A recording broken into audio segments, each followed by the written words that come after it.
Hello viewers, in this video let's see about data handling methods. Please subscribe to this channel. Double bar graph is a type of data handling method. It is a bar graph which shows two sets of data on the same graph.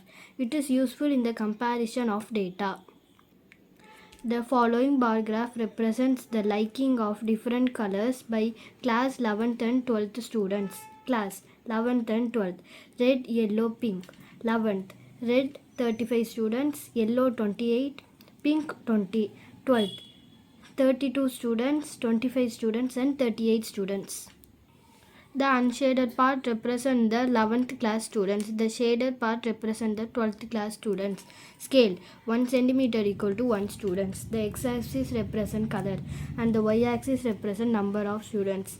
Red 11th 35 students, 12th 32 students. So it is marked in 35 and 32.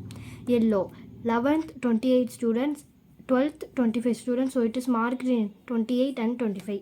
Pink 11th 20 students, 12th 38 students. So it is marked in 20 and 38. Thank you all for watching.